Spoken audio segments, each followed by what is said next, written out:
દ્રાફળ, આંબાજળ અને ઓજત ત્રિવેણી સંગમ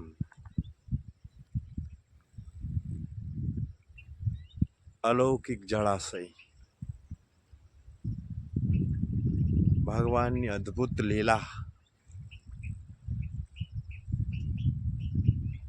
ચારે તરફ પાણી પાણી છે. દરિયાની દોટ મુક્તિ આ નદીઓ જાય છે, અંતે દરિયામાં પડી જાય છે.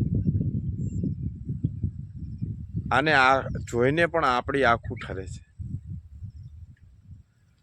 ખડખડ ખડખડ વહેતી નદીઓ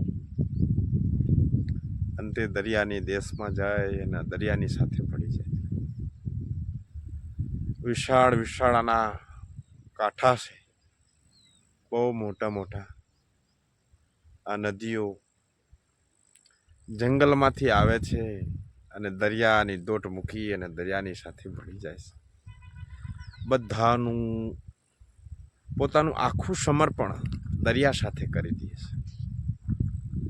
વિચાર તો કરો,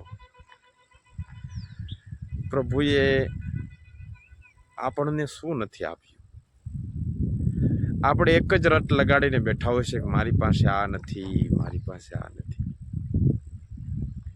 પરંતુ બધું સમર્પિત કરવા વાળી આ નદીઓ, જેને માનું સ્વરૂપ કહેવામાં આવે છે,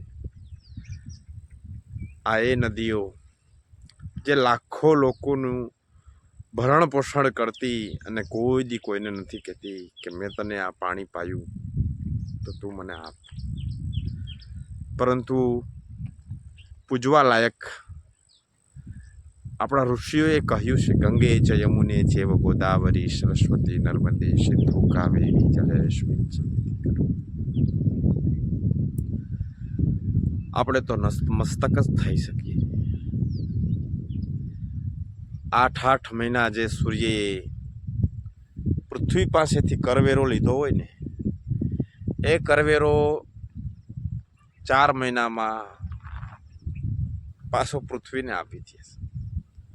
અને આ વિશાળ જળ સમૂહ આપણે જોઈ શકીએ છીએ. આ સૂર્યએ કરવેરો પાછો આપેલો છે અને આ પૃથ્વીના પેટાળમાં સમાહિત થઈ રહેલો છે.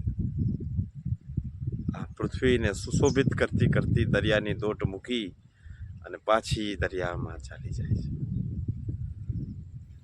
દરિયામાં ભળી જાય છે. કેવી ખડખડ